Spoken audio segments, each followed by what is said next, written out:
Boa tarde a todos. Nós estamos dando início agora à defesa de mestrado do aluno Lucas Lemos da Silva Valmurath Reis. Eu sou orientador, professor Dr. Rodrigo Salles Pereira dos Santos e presidente da banca, e a gente tem como arguidores da banca, compondo a banca, o professor José Ricardo Ramalho, professor do programa de pós-graduação em Sociologia e Antropologia da UFRJ, e o professor Cristiano Monteiro, que é nosso arguidor externo, membro externo da banca, é professor do programa de pós-graduação em Sociologia da Universidade Federal Fluminense. Queria dar boas-vindas a todos vocês.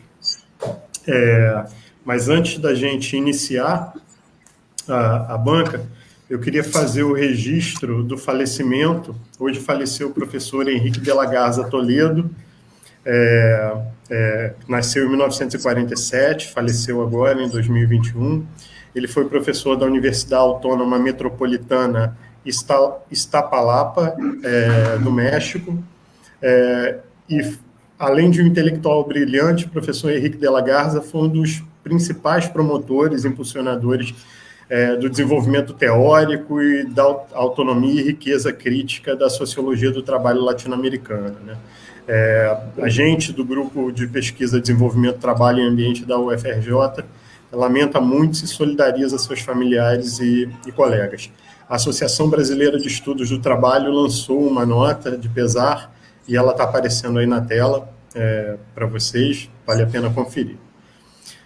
Bom, então, dando início à defesa de mestrado do Lucas, vou explicar um pouquinho o procedimento, né? Na verdade, o Lucas vai fazer uma apresentação da sua investigação, que vai durar cerca de 20 minutos. Depois disso, eu vou abrir a palavra ao professor Cristiano Monteiro, como convidado externo, e depois, imediatamente, a palavra passa ao professor José Ricardo Ramalho. Depois dessas duas arguições, o Lucas vai ter o mesmo tempo de resposta de cada uma delas, e, finalmente, a gente passa à deliberação da banca. Bom, então, sem mais qualquer tipo de prolongamento, eu passo a palavra ao Lucas, que tem cerca de 20 minutos para fazer a sua apresentação. Boa tarde, pessoal. Boa tarde, primeiramente, Rodrigo, Cristiano, professor Zé Ricardo, todo mundo da banca. Vou compartilhar aqui minha tela para a gente comentar.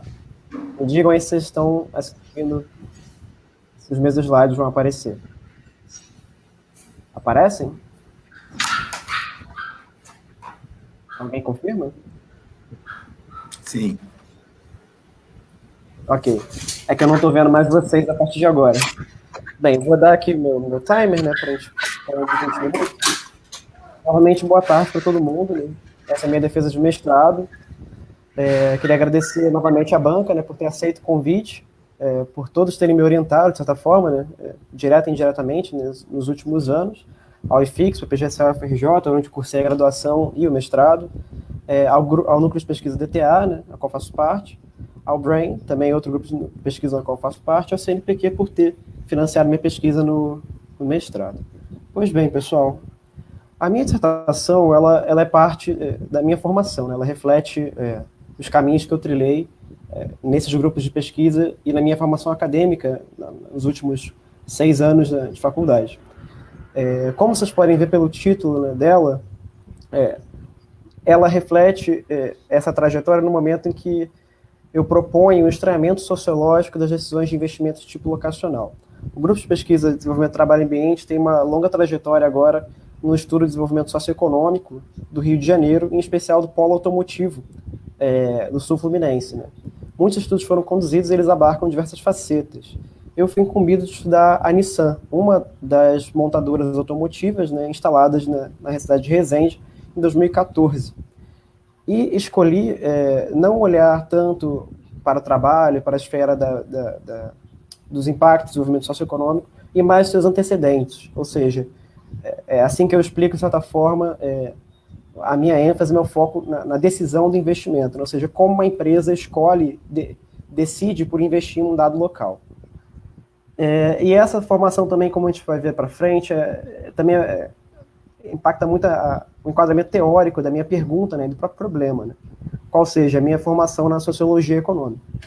Assim, basicamente, a minha pergunta de pesquisa, né, pode ser resumida em quais os condicionantes sociais e políticos da decisão de investimento econômico de tipo locacional e como estes as moldam, né, a condicionam e moldam. Onde a empresa investe depende desses condicionantes. Para o caso específico ao qual eu vou analisar, né, no qual eu analisei durante o mestrado, esses fatores explicam por que a Nissan escolheu a cidade de Resende para investir? A hipótese, novamente refletindo a minha formação acadêmica na sociologia econômica, né, é de que as decisões de investimento de tipo locacional são construídas social e politicamente. Elas dependem de e são viabilizadas por relações sociais mediadas por agentes e instituições extra-firma. Metodologicamente, né, eu conduzi uma pesquisa tipicamente qualitativa. Como já dito, né, foi um estudo de caso, e o caso, como evidenciado, é o da Nissan, o Resende, nessa cidade do sul fluminense, do Rio de Janeiro. É o estudo de um caso, né, uma empresa, ou seja, eu estou falando só de uma empresa, de um setor, de uma cidade. Ele é um caso típico no sentido de que ele não é um caso que foi escolhido a priori, de antemão, por ter algo de extraordinário ou particular nele.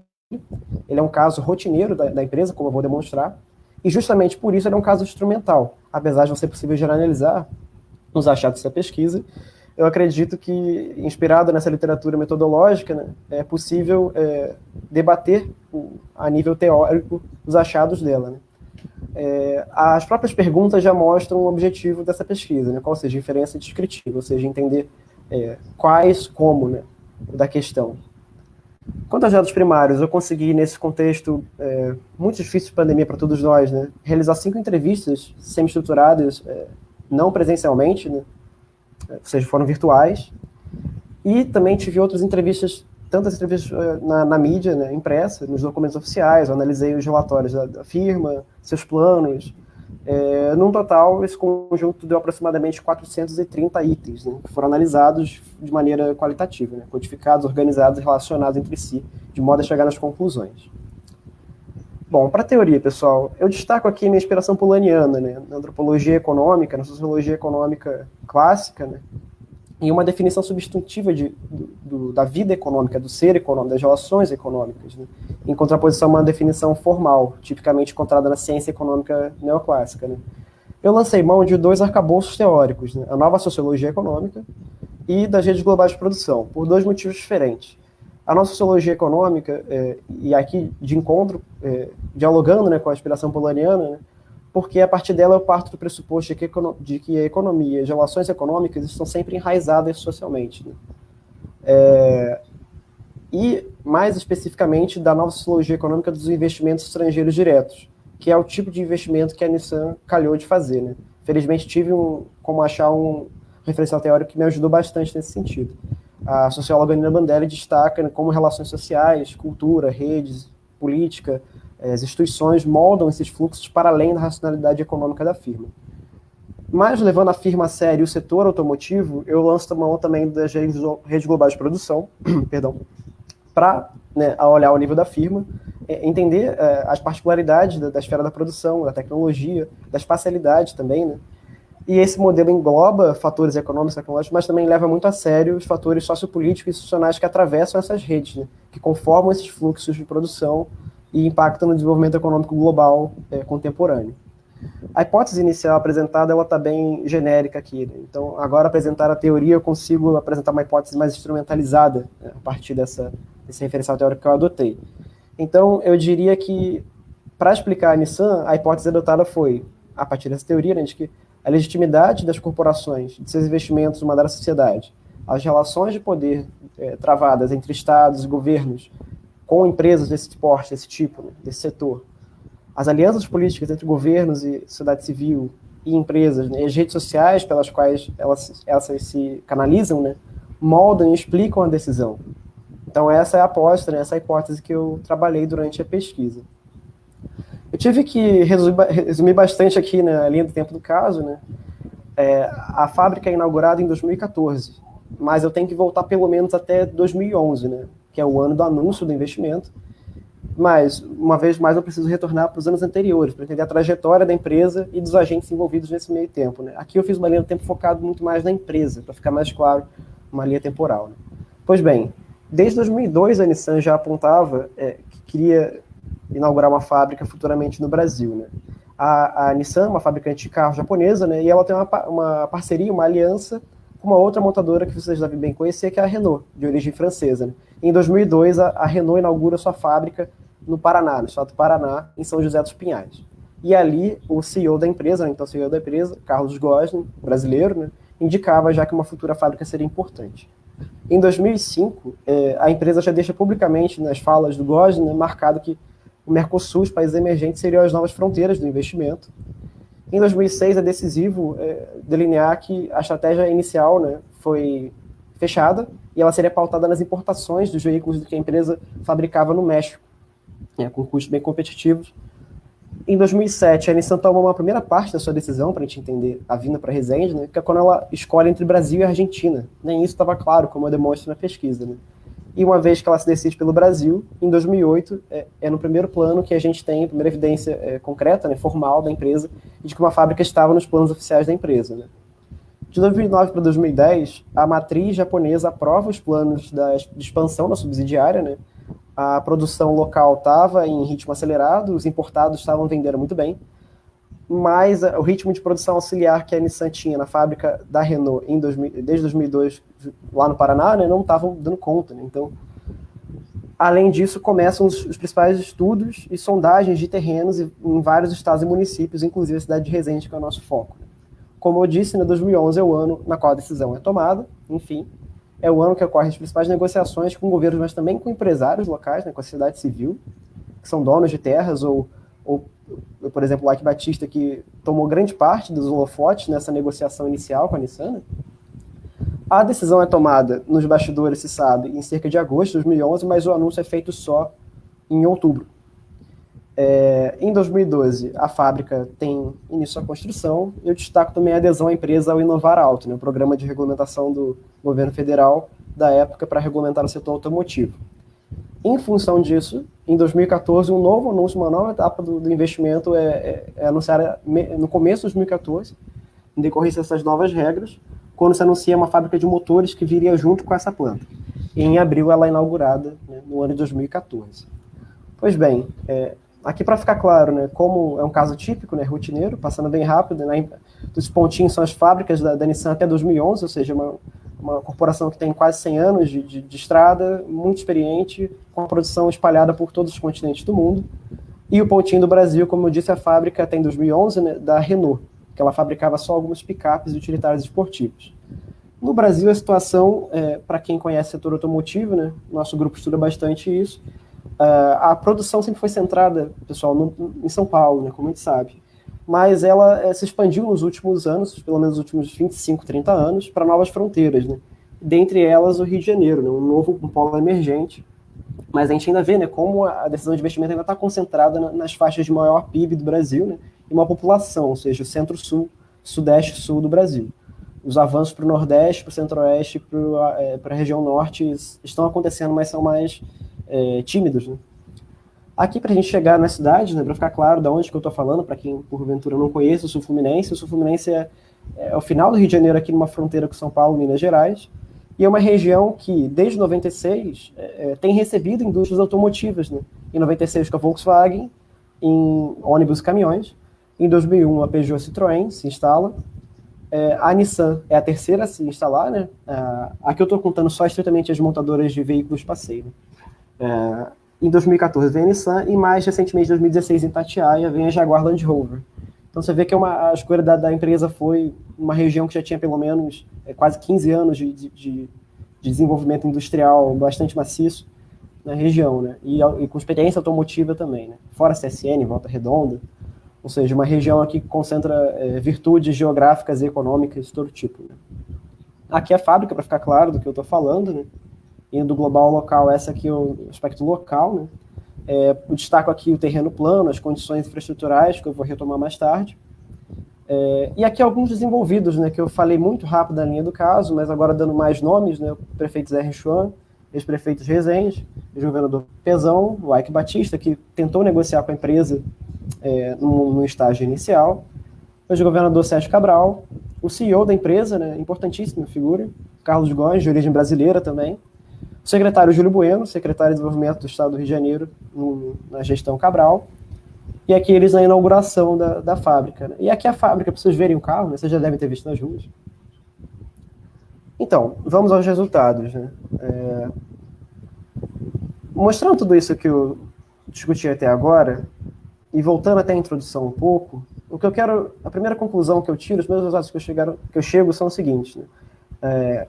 Se eu parar no contexto, se eu olhar toda a racionalidade, todos os fatores econômicos, geográficos, tecnológicos, né, é uma decisão que, como eu disse, é atípica, ela é esperada. Não há, a princípio, nada de particular na escolha da empresa por Resende.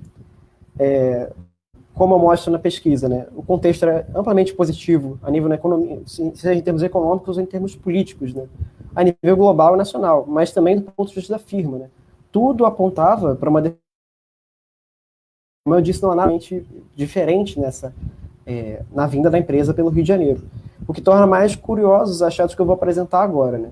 Isso tudo constitui, a chave aqui indica, o que eu chamo de uma explicação econômica parcimoniosa. Ora, a empresa investiu de acordo com o seu cálculo no mercado que se expandia, a fábrica da Renault não tinha, estava no seu limite, ela precisava expandir suas operações, os seus veículos importados estavam vendendo bem, então ela tinha todos os motivos econômicos possíveis para se internalizar com uma fábrica aqui. Né? Ok, talvez isso responda 90% a 95% da equação. De fato, todos esses fatores são muito importantes e não podem ser desprezados. Mas eu argumento na pesquisa que o como fica um pouco de fora dessa questão. Ok, alguém poderia dizer que, como eu disse, né, a região já tinha virtudes próprias, né, mão de obra qualificada, estradas boas que escoam para os maiores polos consumidores do Brasil, e é verdade. Mas o como da questão, né, qualitativa, que essa pesquisa abrange, é que precisa ser demonstrado. Ainda assim, é fácil de explicar nesses termos a vinda pelo Brasil. Mas o Rio de Janeiro e Resende são apenas uma das combinações possíveis entre tantos estados e cidades. Né? Como a gente viu no mapa aqui, né, apesar da concentração ainda no Sudeste, Centro-Sul-Sudeste, é possível ter instalações fabris em praticamente todos os estados brasileiros. São economicamente viáveis as decisões. Então, por que Resende? A pergunta persiste, né? Por que Rio de Janeiro e Resende? Bem, os achados ficam mais... A discussão dos resultados fica mais interessante quando eu entrevistei uma fonte, né, que me revelou que a localização ideal, segundo o CEO da empresa, Carlos Góes, né, na verdade, de fato, era São José dos Pinhais, no Paraná, em conta da sua rede global de produção e da sua aliança com a Renault Nissan, porque ali se compartilhariam peças, autopeças, né, mão de obra, know-how, redução de custos de modo geral. A Nissan estuda ao menos 4 estados, né, Paraná, São Paulo, Rio de Janeiro e Bahia. No Rio de Janeiro eu consegui apurar que ela investigou 15 municípios, buscando terrenos e condições ideais em todos eles. E fica mais interessante, além de dizer que a localização dela seria no Paraná, é que Resende não foi a primeira escolha da empresa no Rio de Janeiro, apesar de já ter montadoras ali em cidades próximas. Né? Inclusive, os secretários municipais, em entrevistas que eu consultei, realizadas pelo grupo, informavam assim, não saber explicar exatamente a vinda para o município. O município não estava com esse foco naquele momento, apesar de ter facilidade, ter experiência com esse tipo de investimento. Né? Então, o que explica, né, afinal de contas, a vinda da Nissan? Para além dos seus fatores, como eu disse, econômicos, geográficos e infraestruturais que já estão postos, né, são a priori. Né? Eu acredito que são os fatores sociopolíticos, são os agentes e instituições extra-firma. A gente não pode ficar restrito ao lado da firma e seu cálculo para entender. Né? E aqui eu destaco, né, a ênfase dos meus achados está no papel dos estados e dos governos, sabe? Do Estado-nação brasileiro e dos governos subnacionais, né, dos governos estaduais e municipais também. A estrutura política na qual a decisão da empresa é tomada é importante, as instituições a qual ela foi acometida, né, que ela teve de lidar, e as políticas governamentais setoriais ou não, como eu vou mostrar. As relações de poder travadas historicamente do Estado brasileiro com corporações, em especial as corporações do setor automotivo, e as alianças políticas governamentais. Por fim, as relações sociais e de rede. Para finalizar, eu vou comentar agora alguns exemplos de cada um desses fatores, né, derivados da análise teórica.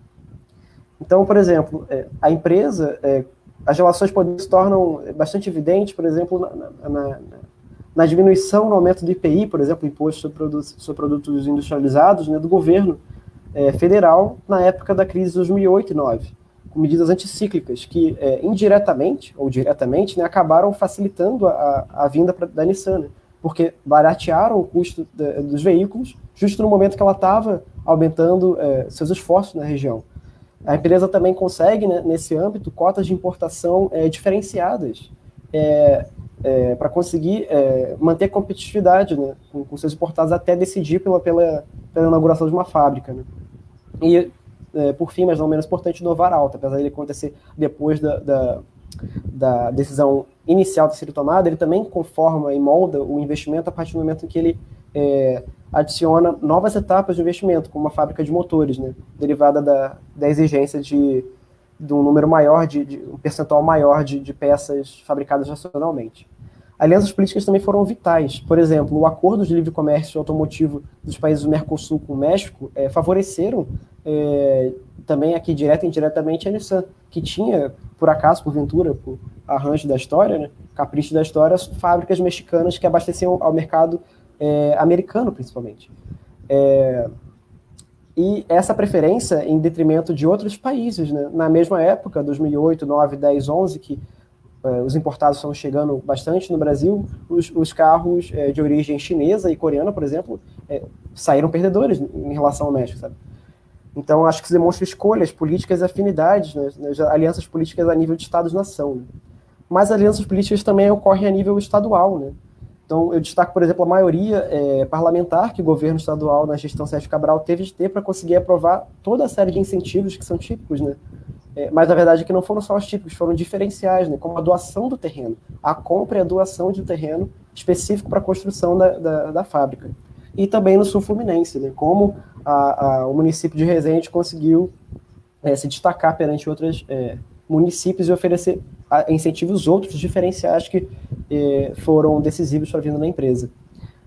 Por fim, gostaria de destacar também a nível das redes sociais, né, como as relações econômicas fluem por contatos, fluem por conhecimento, especial destacando o papel central do CEO, Carlos Góes, né, de novo, enfatizando que ele é brasileiro, então ele conhecia o Brasil, as negociações dele com o Eike Batista para instalar inicialmente a empresa no Porto do Açu, no norte fluminense, não prosperaram, né?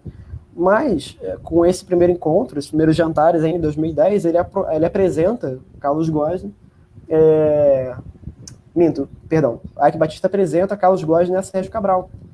E outras relações também ajudaram, né, a direcionar para o Rio de Janeiro.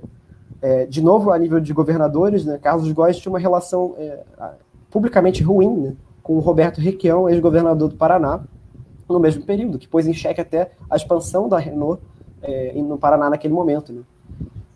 Isso tudo mostra, com outras revelações que aconteceram após o caso, né, após a decisão, inclusive, né, especialmente com a prisão de Carlos Góes em 2018, a sua preferência pelo Rio de Janeiro, e como fontes internas da Nissan suspeitavam disso, e foram atrás de seus apartamentos aqui no Rio de Janeiro, a fim de buscar documentos que mostrassem essas relações. Né.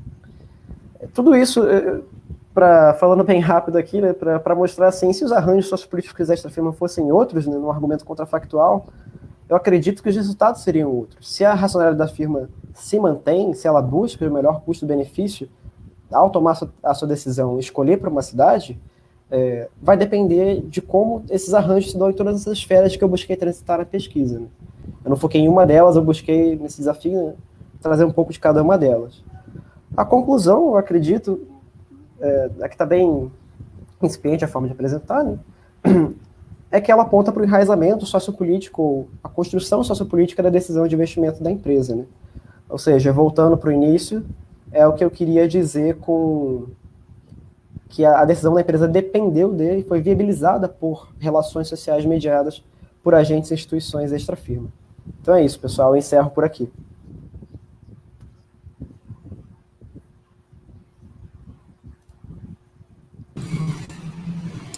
Lucas, obrigado pela apresentação, foi quase cravado no tempo, e eu acho que ela facilitou muito também o trabalho da banca.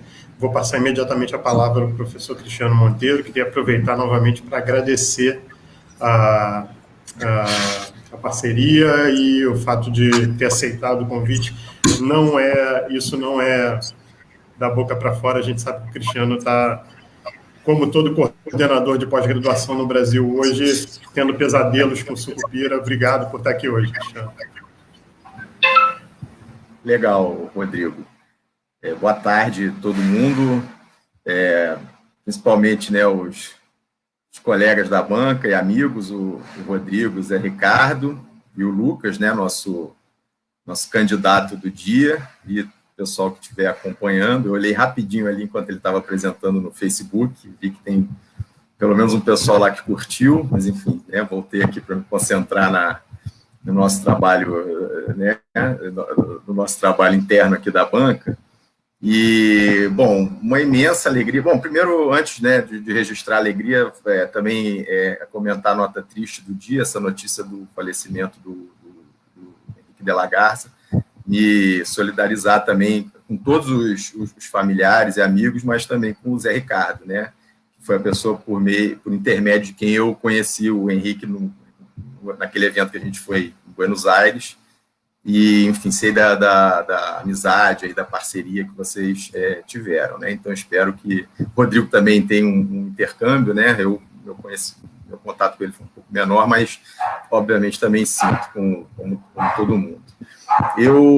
Então, passando aí para as felicitações, né? Eu queria, né, desde já, dar os parabéns para o Lucas e para o Rodrigo enfim, é sempre uma realização, é sempre um motivo de alegria, e também para nós, né,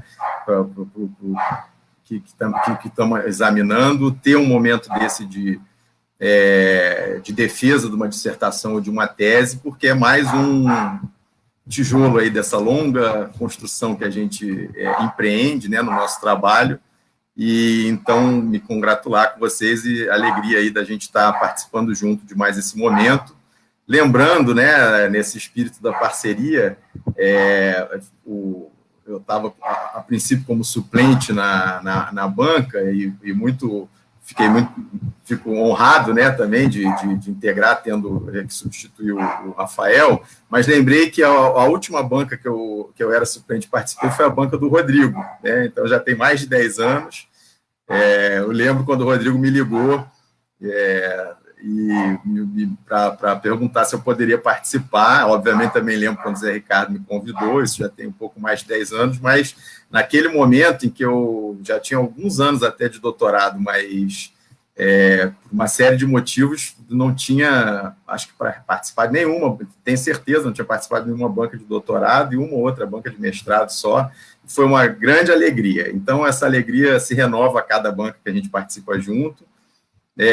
E eu fico muito feliz, né, de poder, então, estar com vocês aqui discutindo esse trabalho muito bom que o Lucas está nos entregando, né? Óbvio que a gente vai mais criticar do que elogiar, senão não teria graça, né?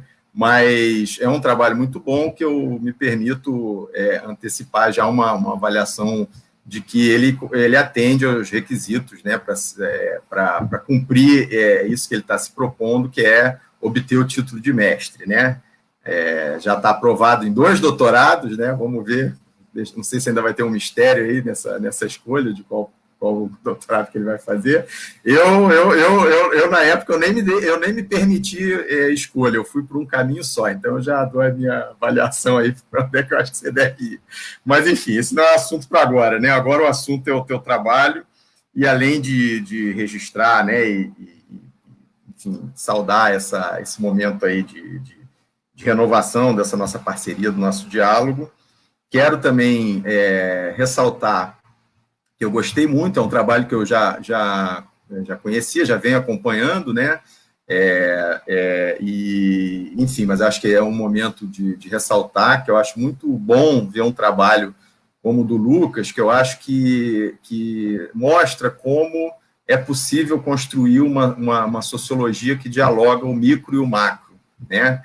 É um trabalho que apresenta gráficos agregados, né, dados bem amplos aí de fluxos de comércio, ao mesmo tempo em que ele conta toda uma micropolítica, né? Então ele conta ali detalhes, né, do dia que o cara encontrou o outro, conversou, e, enfim, as interpretações, né?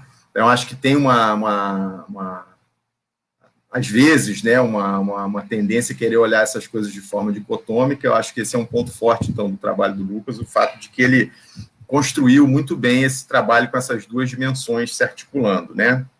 Agora, eu acho que o que mais eu gostei do trabalho do Lucas é que realmente ele traduz um esforço grande, né? Um esforço muito grande de leituras, de levantamento de dados, né? Enfim, ele mostra para a gente, ele esfrega na cara da gente que ele trabalhou, né? Ele diz assim, olha, podem falar qualquer coisa, mas ninguém vai poder dizer que eu não trabalhei, olha aqui, ó, né? Aí vamos passar para o outro lado da história, né? São 200 páginas. E aí eu acho que o Zé já fez uma brincadeira ali no início, né? Quando a gente estava conversando, que o Rodrigo leu bastante, né? Deve ter cansado os olhos. Talvez, Lucas, e aí a minha arguição vai caminhar bastante nesse sentido, eu acho que o esforço que faltou foi o esforço da síntese, em muitos momentos, né? Não é uma falta absoluta. A sua apresentação, o Rodrigo também já cantou a pedra ali, ó. Acho que a sua apresentação vai ajudar a banca, então ali você mostrou que você é capaz de fazer síntese, né? Mas então eu já vou passar para o lado da parte, né, quente, boa da defesa, que são sempre as críticas. Eu acho que isso e aí eu suponho que tenha orientandos meus aí assistindo, e tem, né, outros orientandos nossos assistindo. Eu estabeleceria isso como uma regra. Olha, passou de 120 páginas uma dissertação de mestrado, vamos ver aqui o que está exagerado, o que pode ser encurtado. E aí, provavelmente, a tônica da minha arguição não são só os pontos que eu eventualmente tive problema, tá? Eu anotei, fiz aquelas anotações tradicionais, né? Talvez menos do que eu gostaria ou que você mereceria pelo esforço que você fez, pela dedicação, mas eu acho que a nossa oportunidade de interlocução ela está só começando, né? Mas, de qualquer forma, então, eu escolhi alguns pontos que vão caminhar nessa direção de pensar um pouco a organização, né, do trabalho, e que eu acho que explicam, né, o fato de você ter acabado por se alongar. E aí eu também vou comentar o seguinte: vamos supor assim, uma pessoa né, aquela pessoa dorme 2 horas por dia e aí faz em 2 anos um trabalho, pode ser de 1000 páginas, e fazer uma coisa redonda, né? Eu estou obviamente exagerando aqui em benefício do argumento, né? Mas eu acho que não é o caso. Eu sei que você trabalhou, você dormiu também, mas você trabalhou bastante, eu acho que eu já enfatizei isso o suficiente, mas eu acho que tem ali uma questão, ou seja, poderia escrever 1000 páginas e ser, era necessário para completar esse argumento 1000 páginas. Eu acho que você podia ter feito o que você se propôs a fazer com um pouquinho menos, tá? Então essa vai ser a tônica da minha arguição, vai girar em torno desse ponto. E, de novo, né, algumas questões aí, talvez, eu também acho que, ou vamos chamar de problemáticas, porque ou estão incompletas. Eu não me lembro agora de alguma coisa que estivesse inconsistente, que é o pior cenário, né? Assim, é muito ruim quando o trabalho tem inconsistências. Não é o caso do teu trabalho, ele está bem consistente, né? Mas, enfim, é realmente essa ideia da síntese que eu quero ressaltar. E aí, começando pela parte teórica, né? Você enfatizou, né, os trabalhos da Nina Bandelli e os trabalhos da Rede de Produção Global, né? Rede Global de Produção. Eu acrescentaria, a título de contribuição teórica, vamos dizer assim, uma outra tradição, que eu acho que já está mais consolidada, que é uma tradição inaugurada pelo José Ricardo Ramalho, né? Já com uma bagagem anterior, mas que está consolidada naquele artigo dele de 2005, né, da Dados, e que se desdobra, né, em tudo que a gente está fazendo até hoje, que eu acho que tem ali naquele momento em que ele é publicado 2 trabalhos especialmente que eu gosto, que eu passo para todos os meus orientandos lerem, né, que é a dissertação não é nem a tese, a dissertação do Rodrigo e do Rafael, né, do Rodrigo Santos aqui, que está com a gente, e o Rafael Lima, que não pôde participar.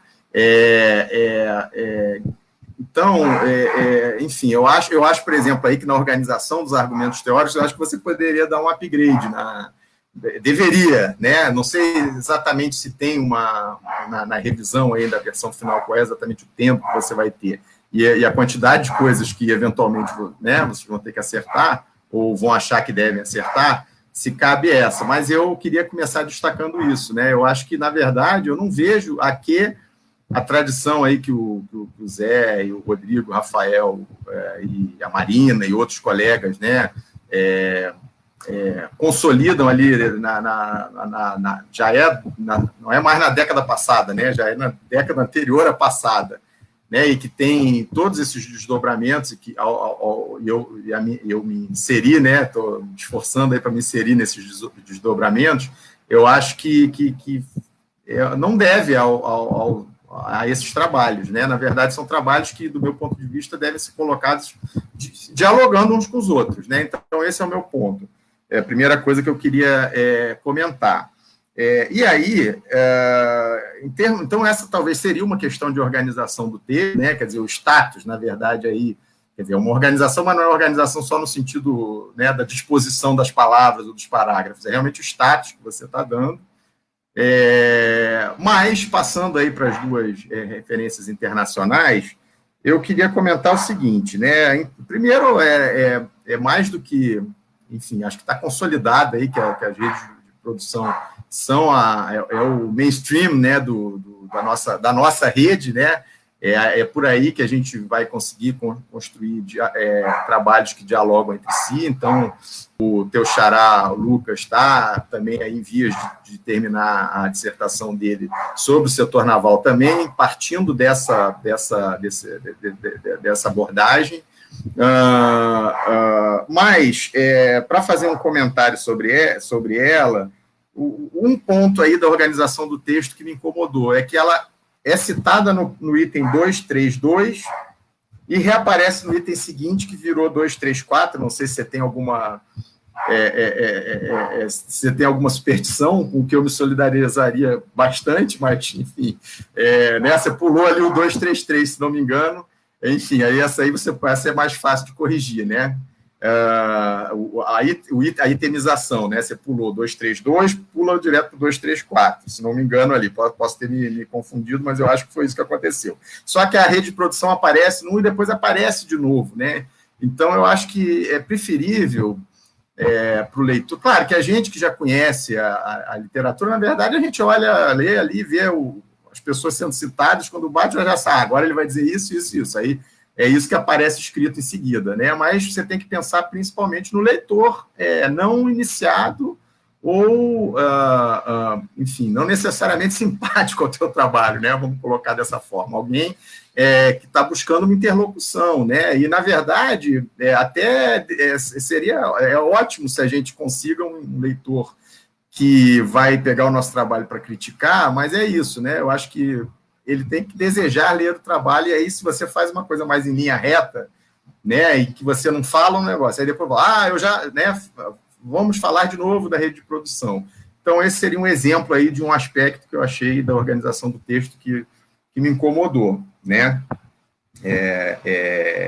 Mas, aí a Bandelli, ela abre, né, então, quando você começa falando dela, dá a entender que que vai ter uma centralidade, mas eu acho que o desenvolvimento do trabalho, principalmente do capítulo coração, né, do teu trabalho, que é o capítulo 4, eu acho que, enfim, né, aí depois eu vou falar da parte empírica e aí talvez dizer por que eu fiquei com essa impressão.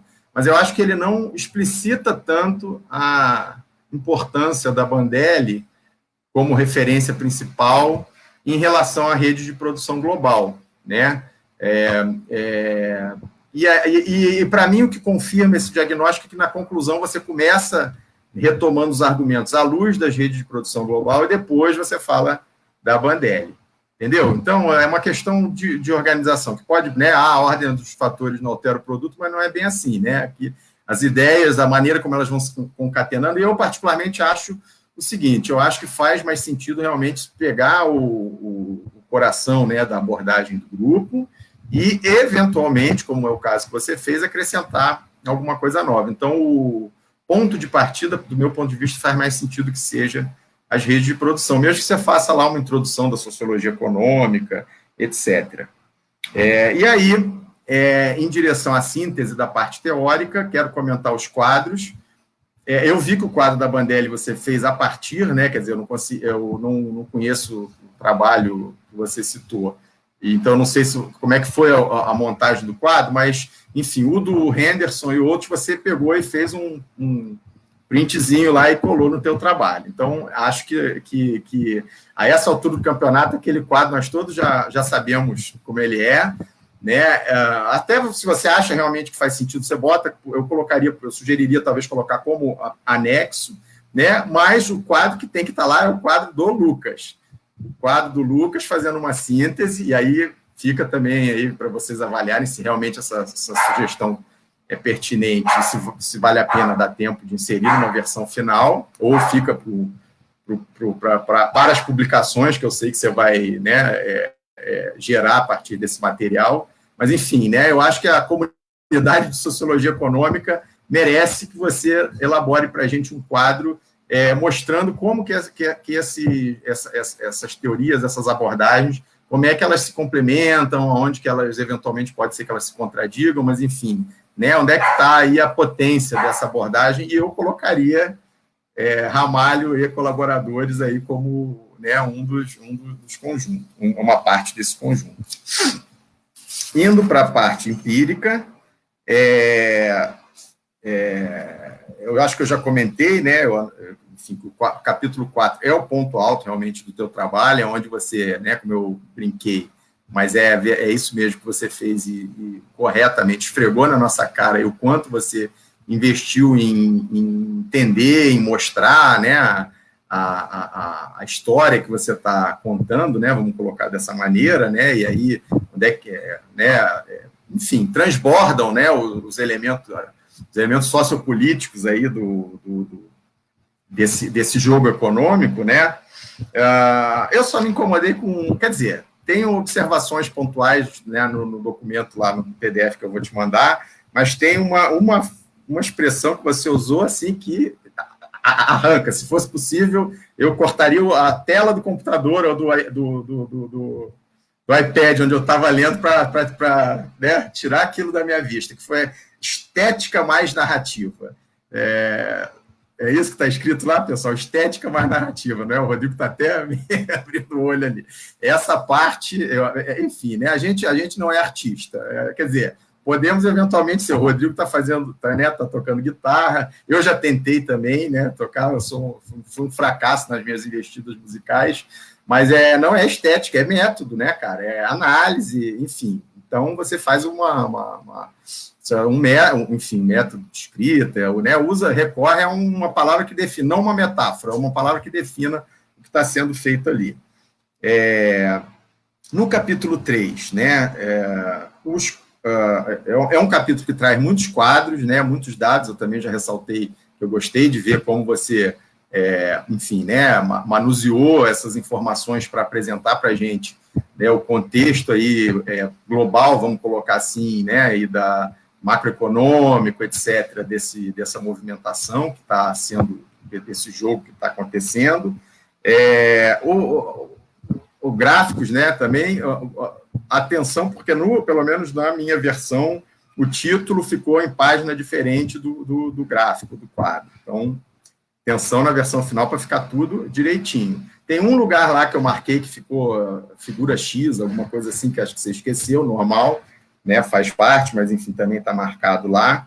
E ficar atento a essa coisa né, de colocar tudo numa página só para o leitor poder visualizar. Aí, considerando os dois capítulos, 3 e 4, eu diria que um pouco mais o 4, pela importância que ele tem, mas os dois, na verdade, eu senti falta também de síntese, né? Quer dizer, a questão aí da organização do texto, né, novamente, e aí acho que o texto podia ficar um pouco menor e render mais, mas não é só síntese, porque, de fato, tem muitos processos ali que você está contando, olha, aconteceu isso, aconteceu aquilo, depois veio fulano, mas a impressão que eu fiquei é que justamente a narrativa, né, a forma como você narrou, os acontecimentos, ela ficou muito presa na cronologia dos acontecimentos. Tudo bem, faz sentido de um ponto de vista, mas eu acho que você poderia ter tentado, né, e aí essa eu acho mais difícil para uma versão final, mas enfim, fica a dica aí para próximos trabalhos, tentado amarrar mais essa narrativa a partir do que você chamou, né, da hipótese instrumental. Então, mostrar, olha, aqui, a rede sociopolítica, enfim, aqueles elementos que estão lá, né, que estão no quadrinho justamente da Nina Bandelli, que são as dimensões, né? Então, você optou por fazer uma narrativa cronológica.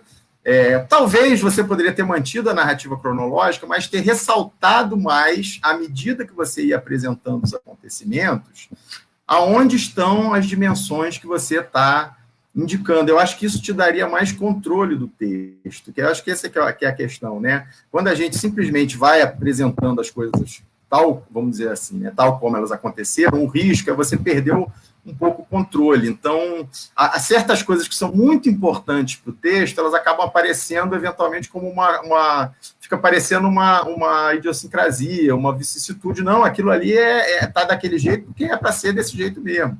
Então, eu me lembro que, em algum momento, você fala assim, porque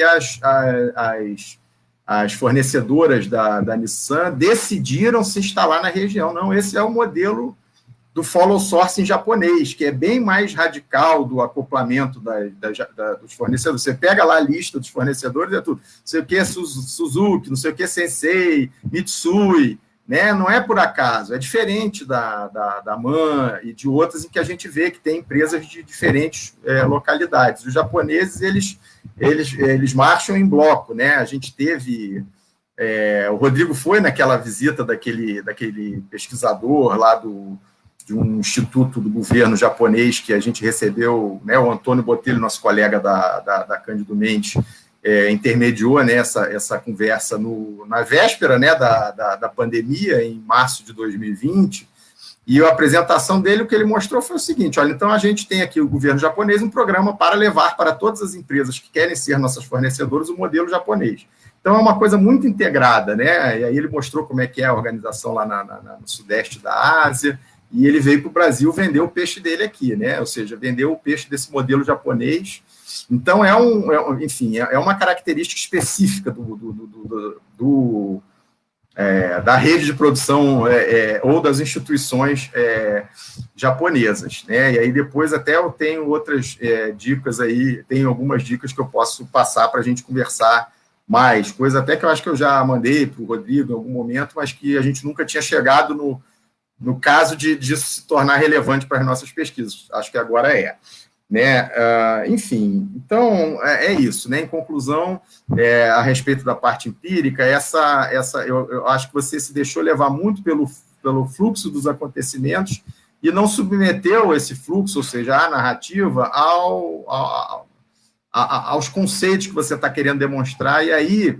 Um outro comentário a respeito do teu texto, acho que esse eu recomendaria que você procurasse evitar, que uns maneirismos, umas expressões, não por acaso, tal coisa é importante. Olha, se a sociologia tem alguma relevância, o que a gente faz na ciência é porque não é por acaso. Então, né, tira essa frase. É importante. Bom, se não fosse importante, você obrigaria a gente a ler? Né? Então, tira, né, todas esses comentários laterais, porque você já tem bastante coisa para mostrar, não precisa deles. Né? E, por fim, também, aí, só para concluir a parte empírica, aí já vou 2 comentários no final, eu senti falta, justamente, né, dentro desse espírito que eu estou falando, que ao final das sessões e do capítulo, você amarrasse as ideias, né? Quer dizer, você deixou para amarrar na conclusão, aí vou fazer um comentário na conclusão já, para encerrar, mas seria importante. Então, por exemplo, a última fala dos teus resultados, quem está falando é o prefeito de Resende. Quem tem que terminar, quem fala por último é o autor, né? Esse que eu sempre digo para os meus alunos e nas bancas que eu participo, e eu acho que é importante isso, porque quem dá o sentido ao que está sendo dito é realmente o autor, e você tem muito sentido para ser dado, né? E aí você optou por levar para a conclusão. Não sei até que ponto essa minha dica de talvez dar uma amarradinha nas sessões e nos capítulos seja viável, se vocês avaliarem que vale a pena, né, para ir dando uma amarrada, né, não deixar só lá para a conclusão e a coisa chegar na conclusão mais redonda. Aí, indo para a conclusão aqui, terminando, eu acho que por esse aspecto que eu falei antes, a conclusão também ficou um pouco longa demais, quer dizer, ela podia se concentrar mais em falar do que você realmente demonstrou, né? Aí, por exemplo, você traz uma coisa empírica nova, né? Eu fiquei super curioso daquele Wise Man Groups, né? Aquele Wise Man Groups ali, poxa, aquilo ali deixou a gente com água na boca. Pô, isso aí deve dar um samba danado. O que mais que a gente podia? Então, você podia ter trazido isso lá nos seus resultados, né? Citou o Beckett, se não me engano, pela primeira vez também. Quer dizer, você está trazendo... Você até pode, no final, mostrar, olha, então, todo esse material, a partir da contribuição do Beckett, pode ser pensado a partir para outras pesquisas, né? Mas não para interpretar o que você já fez. Acho que você, do meu ponto de vista, é preferível se concentrar no que você fez até ali, né? Não trazer coisas novas. E eu também tiraria, não sei o que o Zé achou, não sei o que o Rodrigo te disse, enfim, né? Mas vou dizer o que eu acho. Eu achei que esse exercício contrafactual, eu não sei se ele rendeu, eu não me senti tão convencido de que ele ajudou. Eu já estava convencido de que, né, que você demonstrou ali a relevância e, enfim, deixa para, sei lá, os economistas que demonstrem, né? Enfim, leiam nossos trabalhos e demonstrem que eles estão errados. Quem sabe um dia a gente vai chegar nesse momento, mas eu também tiraria. Eu vou terminar com duas perguntas, uma teórica e, enfim, a outra, e que eu vou te convidar a responder agora, e uma mais para pensar e dividir, né, com vocês, que tem a ver com o comentário que eu fiz no início. A primeira é o seguinte: afinal de contas, Lucas, é enraizado ou instituído? Qual é a questão principal da sociologia econômica inspirada no Polanyi? É que ela é enraizada ou que ela é instituída? Você usou bastante, ou em vezes que se provaram relevantes ali no teu argumento, a ideia de instituído, a própria Nina Bandelli, e você argumenta também. E aí? Né? Acho que é uma questão que o trabalho do Lucas permite fazer, mas eu acho que é uma questão para todos nós também, certamente para o Rodrigo e Zé Ricardo, eu me permito me incorporar a ela, que é pensar como que essas reflexões, tanto teóricas como empíricas, avançam em relação àquele corpo teórico e metodológico, aquela abordagem que foi consolidada na década de 2000, né, que eu citei, né, do grupo, né? Eu acho que é importante a gente fazer, quer dizer, por um lado, fazer esse exercício de reconhecimento, né, da importância da contribuição como uma contribuição teórico-metodológica e dar continuidade a essa reflexão, pensando também o que está sendo incorporado, né, em relação a ela. Então, eu acho que é o tipo de questão que eleva, né, o patamar do que o grupo está se propondo a fazer. Quer dizer, não é apenas descrever e atualizar informações sobre uma realidade, né, eu chamo um laboratório, né, do capitalismo brasileiro, mas dar uma contribuição para pensar o capitalismo.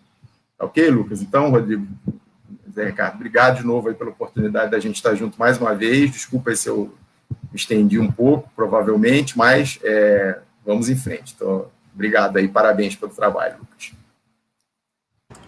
Cristiano, muito obrigado de novo. Passou só um pouquinho, mas sem nenhum problema, só trouxe contribuição. Vou passar rapidamente a palavra ao professor José Ricardo Ramalho, também vou agradecê-lo por participar aqui com a gente hoje. O Zé Ricardo tem uma contribuição constitutiva, né, para esse tipo de reflexão, e eu acho que a dissertação do Lucas ela reflete uma trajetória, né? Ela não existiria sem o trabalho de conformação de uma questão de pesquisa abrangente o suficiente para nos reunir. Então, passo a palavra, Zé Ricardo, e te agradeço novamente. Muito feliz de estar aqui nesse ato de passagem, né, do Lucas de graduando para mestrando, e eu estou entendendo que também já imediatamente para o doutorado, e agradecer ao convite, né, do Rodrigo e a satisfação de estar nessa banca com o Cristiano, inclusive depois da avaliação do Cristiano, da arguição do Cristiano, a severidade, a eventual severidade que eu tivesse nas minhas observações vão ficar de lado. Eu acho que ele já bateu para mim o suficiente no teu trabalho. Mas, de qualquer forma, eu queria destacar aqui uma coisa importante, que é você, no meu modo de ver, você está sendo, digamos, para mim, o exemplo mais completo desse trabalho que a gente tem feito nos últimos anos, e não só através dos cursos, como também dos debates do DTA, e eu acho que tua dissertação é o exemplo acabado disso, e é muito bem acabado, é uma bela dissertação, você está de parabéns, né? O Rodrigo também, tem muito a mão do Rodrigo, né? Mas não é só a mão do Rodrigo, tem a sua mão muito forte no seu trabalho, você tem claramente uma independência, né? Muito interessante, muito criativa de ler a literatura e de debater e tal. Então, eu acho que isso, enfim, é suficiente para te qualificar nesse momento, nesse evento de passagem. Eu acho também, como o Cristiano, eu achei que a dissertação talvez pudesse ser um pouquinho menor, mas eu confesso a vocês que fiquei surpreso com a conclusão. Achei a conclusão sensacional. A conclusão, na verdade, é a dissertação. Você conseguiu, em 20 páginas, falar a dissertação inteira ali, né? É uma conclusão atípica. Normalmente, as conclusões são de 2, 3 páginas. Você faz todo um retrospecto do que você está falando, recupera o debate e tal. Então, um pouco da reclamação do Cristiano, acho que, para mim, se resolveu um pouco quando eu comecei a ler a conclusão, entendeu? Eu achei que a conclusão, na verdade, se você fosse enchendo um pouquinho daqueles parágrafos da conclusão, você refaria a dissertação talvez um pouco menor, né? Mas eu fiquei muito... você está lidando com uma literatura que é mais comum ao debate que o Cristiano, o Rafael e o Rodrigo têm feito, e então, para mim, é uma coisa assim, muito legal, muito interessante, aprendi muito, e eu acho que também você trazer esse debate para quem está estudando corporações transnacionais, acho que é uma coisa muito, muito interessante. Eu achei a reflexão dos autores muito interessante, e eu achei que você demonstra muito talento nessa coisa de refletir o tempo todo, colocar em dúvida o tempo todo, questionar as posições o tempo todo, né? Então, isso eu acho que é um talento seu, entendeu? Eu espero que você continue assim, do seu exame de qualificação para a dissertação, acho que houve um avanço enorme, entendeu? Porque eu me lembro, se não me lembro bem, a nossa reclamação é que estava uma coisa muito teórica e tal, e que estava faltando um pouco de substância, e eu acho que você atende isso muito bem com a pesquisa, né, que você fez. Eu queria também elogiar o fato de você ter conseguido trabalhar e conseguido todo esse material nesse contexto de pandemia, nesse contexto de crise sanitária do país. Então, normalmente, situações como essa paralisariam, como estão paralisando alguns alunos, alguns estudantes de pós-graduação. Mas, no seu caso, não, entendeu? Você um pouco até que serviu talvez como uma vitamina para você explorar determinadas fontes e tal, que não estariam talvez tão disponíveis se fosse no presencial e tal. Então, isso é uma coisa admirável, viu, Lucas? Você está de parabéns. E eu fico impressionado com a minúcia, né, do que você foi buscar, entendeu? Quer dizer, você tem uma característica interessante, que é essa coisa da meticulosidade. Você é muito meticuloso em buscar, né, informações e tal. Eu acho que isso é uma coisa muito, muito legal, né? Eu gostei muito da redação, não é uma redação muito boa, é difícil encontrar uma dissertação de mestrado com esse grau de qualidade na escrita. É uma escrita entendeu? Perfeita do início ao fim, pouquíssimos... Uma expressão ou outra, como o Cristiano falou, mas eu acho que não atrapalha de jeito nenhum o trabalho, né? Eu gostaria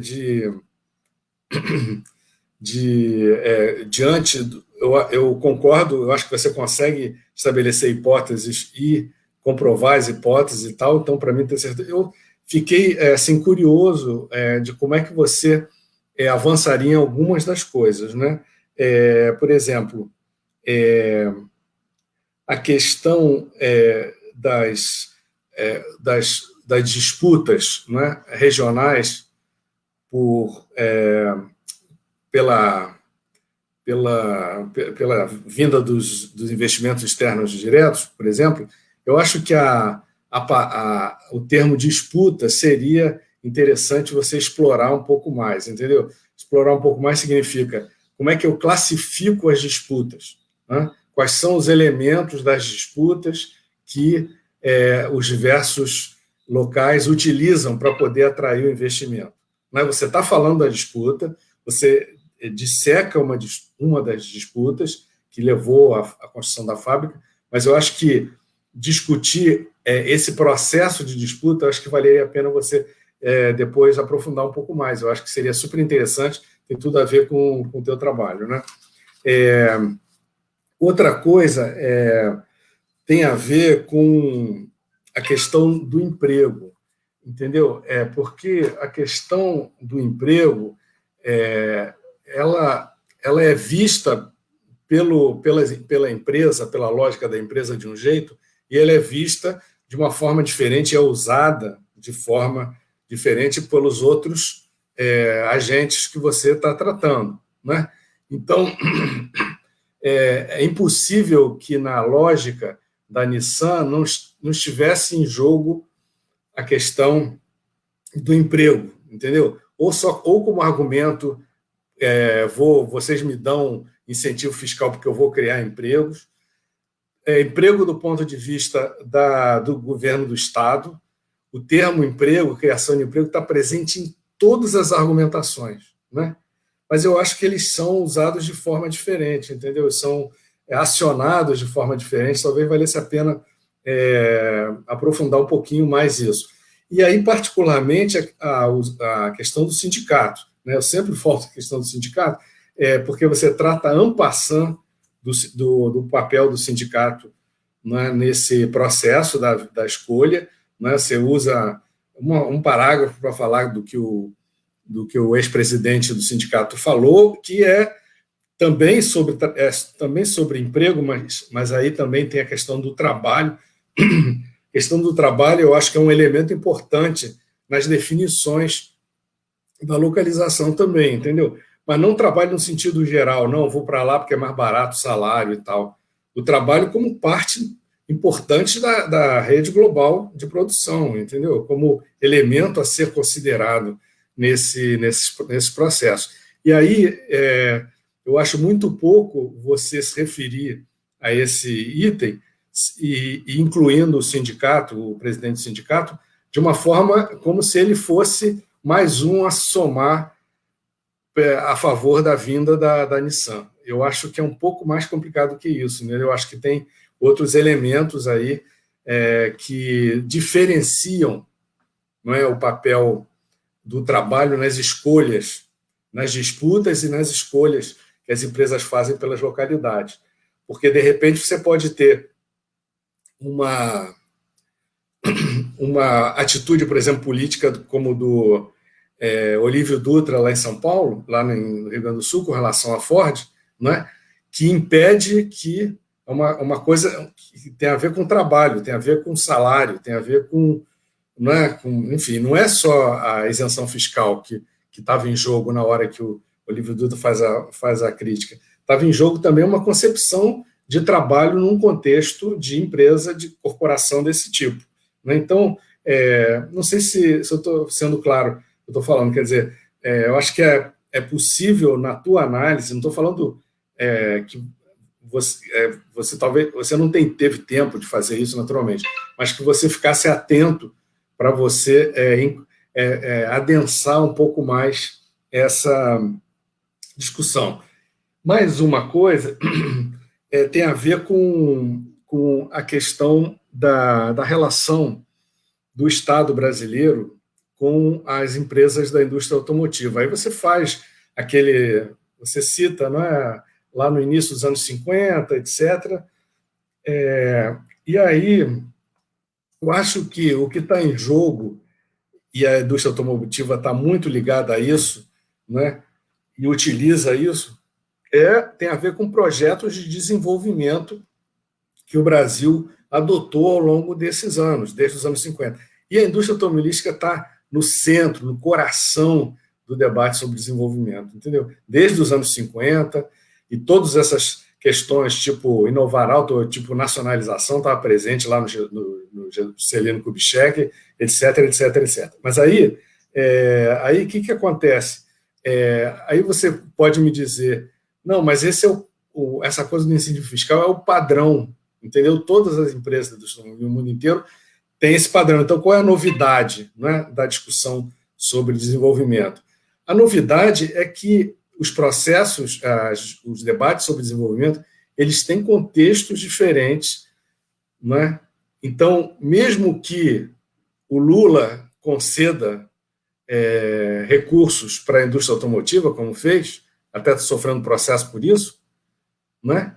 O Itamar, né, também fez isso através das câmaras setoriais, né, o Collor e o Itamar, e o pessoal do Fernando Henrique, né, que também está na linha de um projeto de desenvolvimento, digamos, mais liberal e tal, era totalmente contra a Câmara Setorial, porque estaria privilegiando os trabalhadores qualificados, né? Então, nós estamos abrindo mão de empregos em geral para privilegiar um grupo qualificado, mas também, e aí a crítica deles ficou uma crítica estranha, eles estavam, na verdade, as empresas estão ganhando isso o tempo todo, entendeu? Não é só. Então, eu acho que por trás disso tem uma discussão sobre desenvolvimento, uma discussão sobre. E aí, mesmo com posições diferentes com relação à proposta de desenvolvimento, a indústria automotiva está sempre acompanhando, entendeu? Está sempre usufruindo, ou utilizando a questão do trabalho. A crise de 2008, o que foi? Você estudou PPE, não sei o que e tal, não é? Mas foi a ação da indústria automotiva vocês vão deixar o pessoal sem emprego e tal, não é?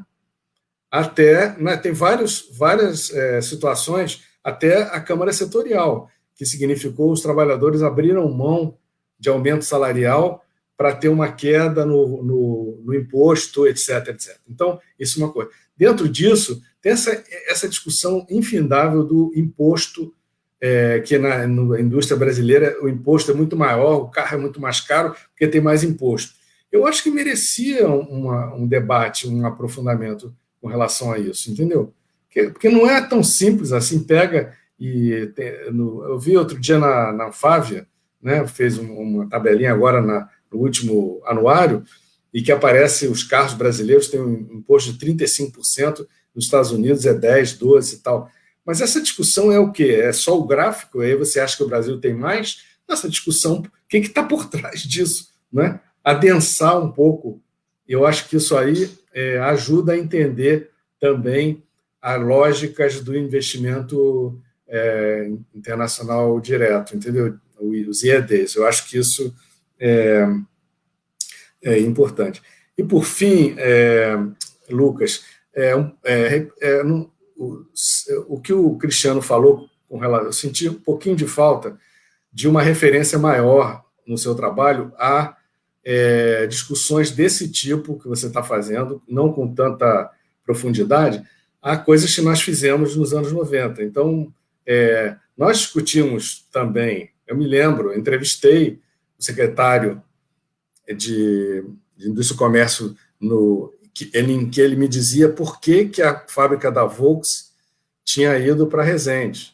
E aí era porque uma disputa do Marcelo Alencar, do PSDB, com o Covas, E o Covas falou, então deixa lá para o Rio. O Marcelo Alencar falou, o Rio não tem e tal. Entendeu? Então tem toda essa história, não é, que você reproduz um pouco no caso da Nissan, não é? Incentivos, etc., etc., mas que talvez valesse a pena uma referência a isso que nós já fizemos lá atrás, né? Porque, inclusive, vai compor a sua dissertação, entendeu? Você vai mostrar que essa preocupação é uma preocupação que a gente vem tendo ao longo do tempo. E, por exemplo, um aspecto que é diferente é a questão, no caso da Peugeot, do investimento do Tesouro do Estado, investimento direto do Tesouro. Isso, inclusive, foi objeto de enorme contestação, como é que o Tesouro, né, do Estado investe numa empresa, tanto que o Garotinho quando assumiu, quis logo vender, etc. Essa especificidade ela não aparece no caso da Nissan. A Nissan é assembleia, mas tem uma lógica do Estado, de apelo do Estado para atrair investimentos, que eu acho que é particular e que talvez seja diferente de outros lugares que também queiram buscar, enfim, esse tipo de investimento. Né? Então, enfim, tem outras coisas, mas eu acho que basicamente isso é suficiente, né? E realmente dizer que fiquei realmente muito bem impressionado com o seu trabalho, tá? Você está de parabéns.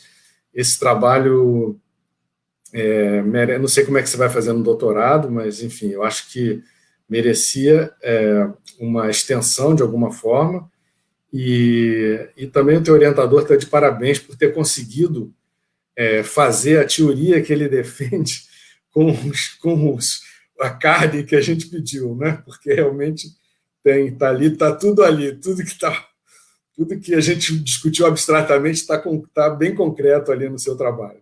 Tá bom? Tá, te agradeço o Rodrigo, e te parabenizo, Lucas, por esse grande feito de hoje. Obrigado. Ricardo, super obrigado pela sua arguição, acho que coloca algumas questões que, de fato, não foram consideradas com profundidade pelo trabalho do Lucas, e agora ele vai ter tempo para responder as arguições. Obviamente, você vai ter também mais ou menos 20 minutos, um pouco mais do que isso, Lucas, mas, assim, algumas dessas questões são para além da própria dissertação, fica à vontade também, e tente responder o máximo que você puder. Também vou passar imediatamente a palavra, e logo depois das respostas do Lucas, a banca vai sair aqui para a gente fazer uma deliberação em separado. Bom, vai lá, Lucas. Eu tô sem jeito aqui. Vocês podem ver a forma como eu gesticulo e concordo o tempo inteiro com vocês, empolgação e felicidade pelos pareceres, né? E, professor Zé Ricardo, não concordo com você no sentido de que o Cristiano me bateu, pelo contrário, vocês foram dois pais aqui, eu adorei as críticas, mais ainda do que os elogios, né? Mas vamos lá, vou tentar ser rapidinho e cobrir todos os comentários. Cristiano primeiro, que ele começou primeiro, né? Ô Cristiano, eu pensei que você ia citar o Polanyi numa outra questão, porque eu só trago o Polanyi no final, no último parágrafo. Eu falei, pô, você tinha que ter... A gente estudou isso contigo na UF, eu tinha que ter trabalhado mais ele. Eu pensei que essa seria a sua crítica. Você fez uma crítica mais difícil do que essa. Para essa eu estava preparado, mas para a sua não. Então vamos lá. Se é enraizado e instituído, né, já que eu estou inspirado no Polanyi. Olha, eu confesso que eu não trabalhei o suficiente para distinguir os conceitos, tem que aprofundar a leitura e definir com muita clareza. É muito difícil, acho que vocês já passaram por isso há um bom mais tempo que eu, né? Estou começando agora num processo de fogo desse tamanho, e a precisão do conceito e como você está utilizando não é brincadeira. Eu acho que o enraizamento não é instituído, então eu acho que eu daria por aí a minha resposta, sabe? Então, é um processo contínuo, né? E eu acho legal como... eu pensei que também ia despertar críticas, né, sobre... Eu fico nos dois galhos, um pouco antiga e nova sociologia econômica, né? A gente trabalhou isso bastante na UF, né? E acho que, felizmente, você conseguiu ver também que a Bandelli tenta fazer essa conexão, né? Que ela chama, né, os IEDs como um processo continuamente instituído, né, como a economia está se institucionalizando, a economia do mercado global está se institucionalizando a partir desse processo, como está sempre enraizado. Então, acho que seria a resposta provisória do momento seria: tem que ler, tem que aprofundar essa crítica, que ela é muito boa mesmo, aí é dever de casa teórico. Para a segunda pergunta, antes de voltar para os seus comentários mais gerais, né, como que eu avancei e dou continuidade em relação aos estudos do grupo? Realmente, e aqui também conecta já com o Zé, né? Tudo que eu fiz aqui, e isso não é porque está no Facebook, não é porque estou aqui com vocês, é de fato, mesmo se a gente não tivesse uma boa relação, a gente tem uma excelente relação, só foi porque vocês fizeram, entendeu? Acho que até nos agradecimentos vocês viram, né? Então, o artigo do Zé, para mim, a primeira coisa que o Rodrigo mandou fazer no mestrado foi a dissertação do Rafael. Não está aqui, infelizmente o Rafael podia estar aqui. Mas é a dissertação do Rodrigo, né? Por exemplo, o Rodrigo está discutindo a construção social da região, né? Nesses termos, como ela se torna uma região virtuosa, nos termos que eu estou aqui usando, né? Durante a apresentação eu usei. De modo geral, o Rodrigo foca nas montadoras, mas também de modo geral, né? Eu peguei um gancho nisso, e junto com o Rafael também, a dissertação do Rafael principalmente, e o artigo do Zé. E aí, já aproveitando para responder essa sua pergunta, Cristiano, e a do Zé, né? Realmente, eu acho que eu tinha que ter... Foi meio pecado, eu acho que eu tinha que ter trabalhado mais a partir de... Mais, assim, quem lê a dissertação, vocês lendo e tendo me formado, entenderam a minha trajetória, o que eu apresentei, né? Mas eu podia ter me detido mais, de fato, como você falou, né? Igualando o internacional com o nacional, porque é o alto nível, e pelo contrário, porque vocês tinham um ponto de vantagem de estar na localidade, com esse tipo de empresa, com esse tipo de atores e agentes, né? Eu tinha que ter destacado mais essa origem, essa aspiração aberta. Então, falha minha, reconheço. Acho que se eu pudesse voltar para o Luquinha de 2020, no começo, eu ia falar, estrutura a dissertação de forma diferente, porque tem total razão. Infelizmente, eu acho que eu não vou ter pernas agora para refazer a fundo, como eu gostaria de fazer, a partir da contribuição de vocês, pelo menos para a dissertação. Para o artigo final, para outros artigos, com certeza. Para os outros comentários do Cristiano, vamos lá. Obrigado pelas menções à formatação, né? E esse ir e voltar, eu me perdi um pouco com isso, Cristiano, é verdade. Por exemplo, as redes globais, né? A contagem lá, 2, 3, 2, 3, 4, foi engraçado, realmente. Porque eu quis aproveitar aquilo que eu estava produzindo todos os últimos meses, né? Está no capítulo que vocês vão publicar nos livros agora, né? Então, a contribuição com o Rafael, discutindo também com cadeias globais, os prós e contras. Então, eu acabei indo e voltando, concordo com essa crítica. Eu acho que eu me esforcei muito para ter um fluxo contínuo, assim, para evitar o cansaço do leitor, né? Especialmente pelo tamanho, né? A crítica eu super concordo com vocês. O problema é que eu acabei muito tarde a dissertação, e aí o momento de cortar seria já no final, e eu precisava entregar, inclusive, até tempo de vocês conseguirem ler e estar aqui hoje na banca, né?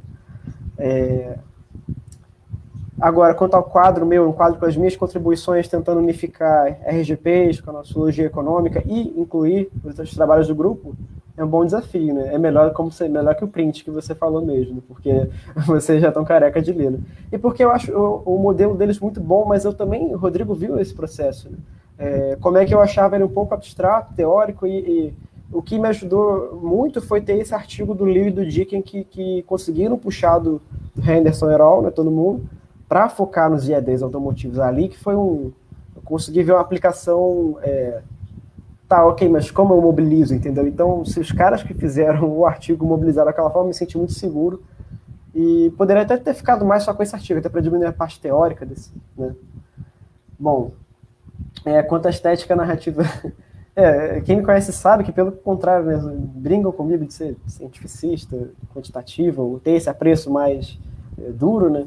E é verdade, né? Quem me conhece sabe que é até estranho, né? Se ler, como assim, narrativa? Eu de modo algum quis dizer que era mera narrativa, né? Eu quis, né, a escolha disso, o Rodrigo também, né? O projeto inicial era para a gente fazer baseado nas instituições e agentes, achava que o Rodrigo tentou trabalhar comigo.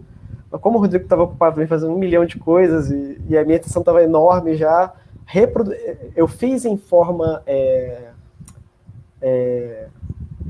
como é que é? Cronológica, para eu não me perder. porque eu estava fazendo agora em pontos simples a cronologia e deu 9 páginas, só citando fatos. Então, porque eu pego 2002 para cá, né, fora contexto e tudo mais. E para não me perder, eu fiz cronológico. O projeto inicial era realmente assim, como você sugeriu, né? Fazer isso já na chave da minha interpretação, minha explicação, em termos teóricos, e mais do que isso, no começo com o Rodrigo, né? Instituições e agentes, como cada um atuou e moldou.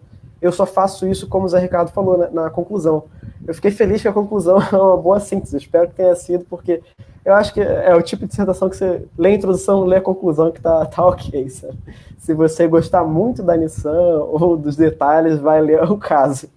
Mas eu acho que tem graça no caso também, porque tem os detalhes que eu recupero. Eu também tenho isso também, eu acabei contando novidades só na conclusão. Eu achei que se levantar críticas, não sei quanto isso atrapalhou o argumento, né? E quando eu revelo as coisas que as entrevistas me falaram no final, né? Que não é que contradizem, mas que mostram a faceta, né, sociopolítica muito claramente, né? No finalzinho só, a questão da família do Góes, né, que ele gosta do Rio de Janeiro, que ele não gostava do outro governador, enfim. Quanto aos contextos, valeu, Cristiano, vou levar muito a sério a formatação, realmente foi falta de capricho nessa reta final, tá com a língua para fora. Mais o que?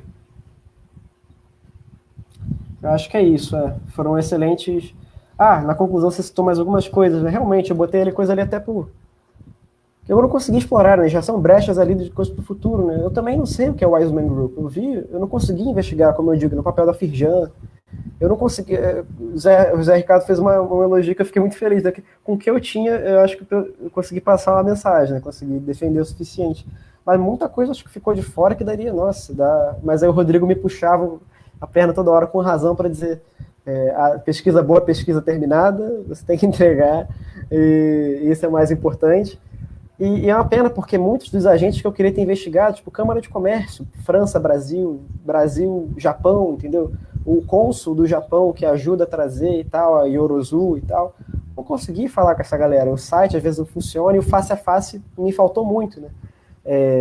E o curioso é que muitos desses agentes e instituições estão no centro do Rio, ali do lado do IFIX, então é uma pena enorme, a Codinha ali, a secretaria ali, né? Os consulados são ali, então a Nissan tem a sede ali, quem sabe eu fosse bater na porta lá deles para conversar com alguém, sabe? A minha saída foi isso, foi ter fontes que participaram ou sabiam, né? E esses detalhes, né, das fontes secundárias que parecem inocentes se você lê uma notícia no ano que ela saiu, mas anos depois, quando você junta um quebra-cabeça, eu acho que eu tive uma felicidade de conseguir pescar essas pistas que o Góes, por exemplo, eu adoro o Carlos Góes, eu falo publicamente isso porque o cara fala muito, ele deixa muitas coisas em aberto mesmo, então contribuiu muito para a minha pesquisa, porque eu não vou conseguir entrevistar ele, ou os governadores, né? Pois bem, agora para o Zé, né? Já também enfatizou no tamanho, né? Peço perdão, acho que se foi ruim para vocês de novo, imagina o quanto o Rodrigo e eu não lemos isso. Se tem alguém cansado dessa pesquisa, sou eu. Eu gostei, Zé, que você falou para eu avançar em certos pontos muito interessantes, né? Das disputas, né, regionais. Como eu foquei muito em Resende do Rio de Janeiro, eu podia ter feito também, né, uma pesquisa que eu tentasse elencar todas as cidades que participaram e o que elas fizeram, né? Eu tenho algumas pistas do que elas fizeram, né?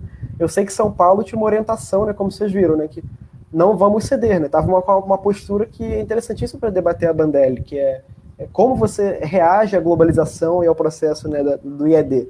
E São Paulo, já tendo muitas fábricas, usava isso a seu favor, mas também benefício próprio, né? Que é tipo, vocês que não tem nada vão dar tudo? Não é assim que funciona, tem que jogar como eu jogo. Mas aí o Rio de Janeiro, Camaçari, Bahia, não, vamos dar muito, vamos dar o terreno. Né? O diferencial que a fonte me contou, né, entrevistada, é o terreno.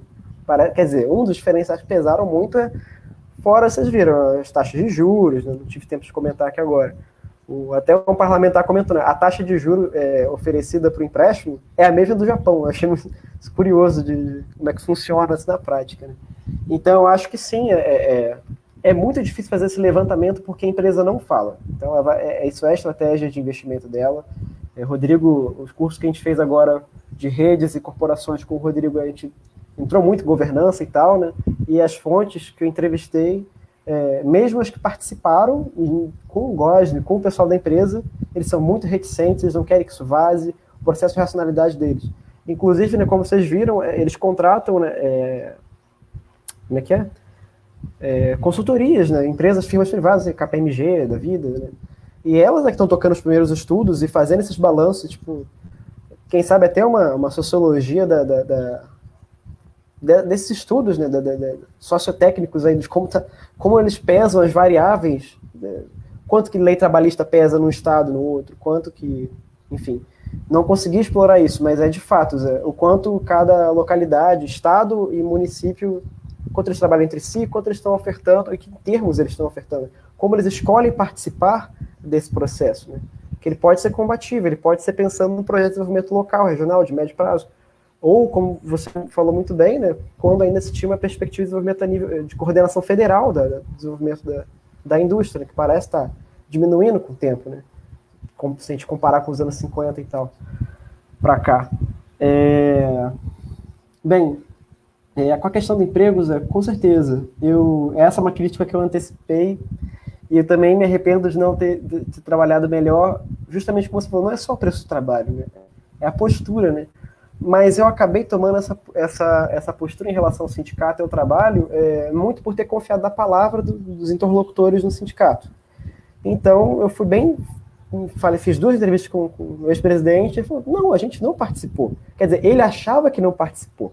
Ele participou indiretamente, ele estava no cálculo, ele está a forma como o sindicato se comporta, historicamente, entra na questão. Né? Vai entrar nas considerações, né? E eles estavam ativamente escolhendo esse papel. Mas eu estava muito preocupado, assim, o quanto ele sabia, o quanto ele participou de forma direta. Então, realmente, eu sinto muito por não ter trabalhado mais a contribuição indireta do sindicato, inclusive porque o seu capítulo publicado agora, né, que o Rodrigo ajudou também, eu ajudei um pouquinho com os dados, né, podia ter mostrado, já que tem tanto gráfico e tal, que contextualiza a dissertação, né, também é importante falar de preço do trabalho, ABC, comparar com ainda uma região mais vantajosa do ponto de vista da firma, né, para o Sul Fluminense, eu acredito eu. Mas eu fui muito nisso. Quando vocês participaram, a Nissan chamou vocês para conversar? Para saber onde vai ser? Para saber como vocês jogam? Não. Não chamou vocês para... Não. Chamaram quando? Chamaram só na inauguração. Só. No anúncio da inauguração. Então estava lá, sentaram com o Cabral. Minto, não foi a empresa que chamou, foi o Cabral. O Sérgio Cabral convidou ele, chamou um bom trânsito, boa relação. E aí o sindicato vem, mas só nos eventos, né, pro forma mesmo. O Zé também recomendou que eu aprofundasse o debate sobre, interminável, muito bem colocado, do imposto, encarecimento da produção. O Gosden fala isso na dissertação, né? Produzir carro no Brasil é muito caro. Aqui, e não é caro só pelo imposto, mas também, aí de novo, jogo para redes globais, né?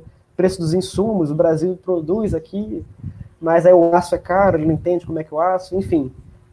Esses estudos de competitividade nacional, né? E aí também, Cristiano entra de novo na jogada, variedade de capitalismo, o México com a questão exportadora, né? Então a Nissan está acostumada, talvez com uma variedade, não sei, dentre a variedade latino-americana, a variedade mexicana exportadora, né? Que conseguiu participar das cadeias, das redes globais com baixos preços, né?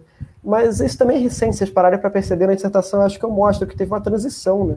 O carro mexicano ficou barato naquele período específico, ainda é mais competitivo e tudo mais, mas foi uma valorização do nosso real, né, e desvalorização do peso, junto com a competitividade deles, enfim.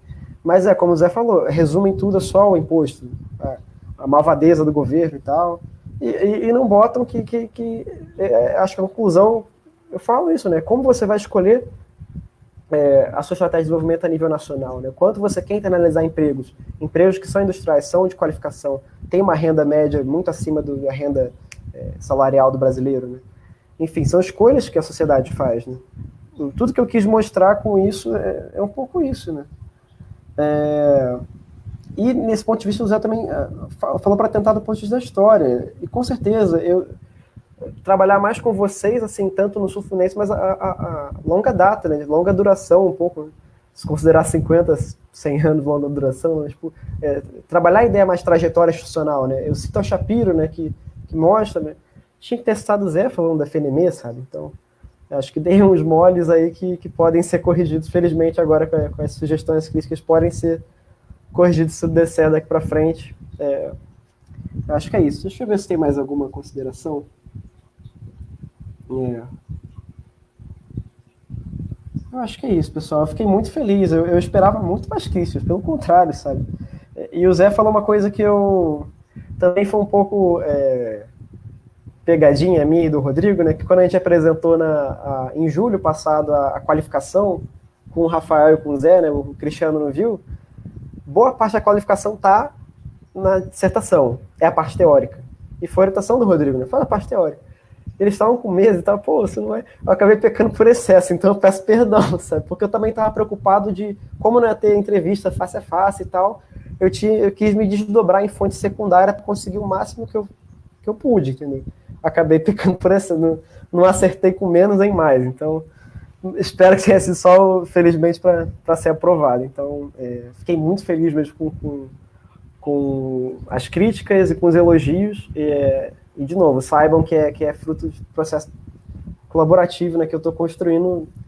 Como eu falei no outro dia, o Zé apresentou para a gente no DTA, né, sou agora a terceira, quarta geração dos formandos do Zé. Cristiano formou o Rodrigo me formou, João, Rafael, todo mundo aí que me acompanhou nesses últimos 3 anos, agora 2019, 20 e agora 21. Então, encerro por aqui. Obrigado, pessoal. Obrigado, Lucas, pela defesa. Acho que você respondeu, de fato, pelo menos a maior parte dos questionamentos. Queria falar muito rapidamente, antes da gente ir para a deliberação, algumas palavras. Né? Em primeiro lugar, queria agradecer novamente as arguições do Cristiano e do Zé e destacar 2 coisas dessas arguições. Eu acho que a discussão, o debate entre enraizamento e instituição, Cristiano, talvez, assim, eu também não tinha me dado conta dele, talvez ele possa reenergizar um pouco essa literatura que, de fato, está ficando meio estagnada em termos de construção social e de enraizamento. Eu acho que o Lucas tem uma contribuição. Outras dissertações e teses do grupo devem ir pelo mesmo caminho. Estou pensando no trabalho do Mahatma, por exemplo, sobre salários. Né? E a gente pode pensar nos mesmos termos. E começar a elaborar uma reflexão a respeito de uma nova maneira, ou de uma maneira, vamos dizer assim, a gente incorporar uma reflexão mais clássica sobre instituições para alterar um pouco esse momento de estagnação. Acho que o movimento de classificação dos tipos de enraizamento é um movimento muito importante, que eu acho que o Lucas propõe com o trabalho da Bandelli. Eu acho que o Mahatma e outros trabalhos estão indo no mesmo nível, mas a gente pode ter uma outra dimensão, pensando inclusive em variedades de institucionalização, só para permanecer no mesmo registro. Queria destacar isso. E na arguição do Zé, eu acho que, talvez, assim, tentando reunir 2 coisas, eu acho que na sociologia econômica, em particular, e nessa sociologia econômica que se reivindica mais do que uma sociologia dos mercados, né? A gente está tentando fazer uma sociologia da economia, em que os fenômenos macroeconômicos, por exemplo, têm papel central, e a gente não fica simplesmente produzindo análise sociológica de fenômeno microeconômico. Acho que tem um elemento-chave aí. E o Zé aponta um dado que também tinha me passado um pouco despercebido. Já tinha vindo em outro momento, mas eu acho que ficou bem claro para agora. A gente tem uma agenda de precificação, né? De formação social e política dos preços, na qual o Brasil é muito central. Né? O Fernando Rabossi, que é suplente dessa banca, que podia estar aqui com a gente, tinha uma proposta de fazer um curso específico sobre precificação do petróleo, particularmente quando começaram as críticas à elevação dos preços dos combustíveis. Essa é uma agenda pública importante. Mas são vários bens centrais para a conformação da economia política brasileira, sobre as quais a gente se pergunta muito pouco a respeito dos preços, dos processos de precificação. E o Zé acerta em cheio ao falar do preço do trabalho. Né? Talvez seja um movimento muito importante para a gente integrar agendas que são muito caras à sociologia do trabalho e à sociologia econômica, e que talvez a gente ainda não tenha feito. Né? O preço dos carros, o preço do petróleo, por que não o preço dos alimentos e certamente o preço do trabalho, que vai ser um preço de insumo-chave que vai se rebater em todos esses mercados. Então, assim, só pensando nessas duas reflexões. A respeito do trabalho do Lucas, em particular, eu queria só destacar o quanto... vocês destacaram algumas das características pessoais do Lucas, né, que afetam muito positivamente a pesquisa. Né? O Lucas é, de fato, um pesquisador obstinado, né? Se ele pudesse, ele teria lido muito mais itens do que esses que ele leu. Assim. Ele teria continuado a fazer essa pesquisa porque o fôlego parecia que não acabava. Assim, ele estava sempre sistematizando os dados, e eu acho que essa é uma característica muito importante do trabalho dele. Né? Ela não é, o texto final não é o resultado de exemplos que o Lucas coletou aleatoriamente para ilustrar um argumento que estava dado no início. Né?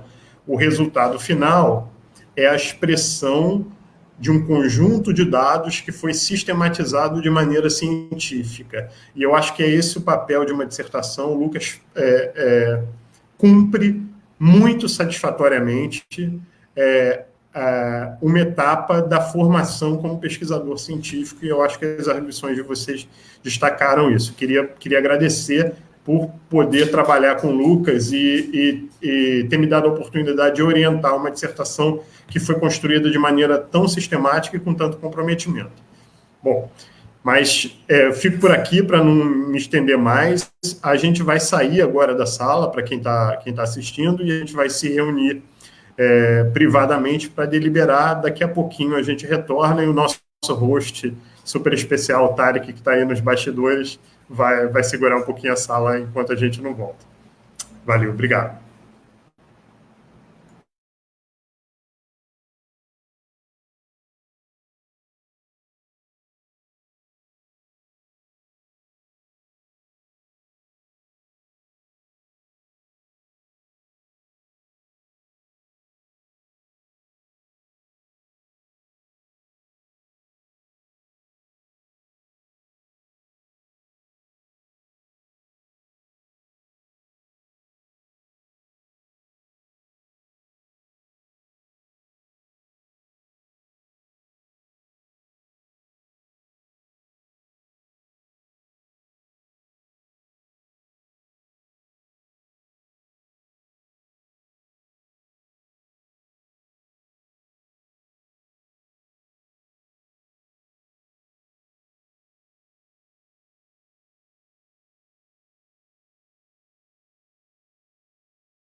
Boa tarde novamente a todos. Tarek, você pode tirar o banner, por favor? Então, a gente teve reunido brevemente. Eu vou ler agora, sinteticamente, a ata de defesa número 12 de 2021, que se refere à concessão do grau de mestre em Sociologia com concentração em Antropologia, ao discente Lucas Lemos da Silva Valmerraf Reis. A banca examinadora foi composta por mim, professor Dr. Rodrigo Salles Pereira dos Santos, que a presidiu, pelo professor Dr. José Ricardo Ramalho e pelo professor Dr. Cristiano Fonseca Monteiro. Em sessão pública, após a exposição de cerca de mais ou menos 20 minutos, o aluno foi arguido pelos membros da banca, tendo tido como resultado a aprovação. Nas observações e comentários, registramos que a dissertação de mestrado cumpriu todos os requisitos necessários à aprovação, com destaque para o encadeamento entre teoria e empiria. Então, Lucas é o mais novo mestre do programa de pós-graduação em Sociologia e Antropologia. Quero dar meus parabéns a ele.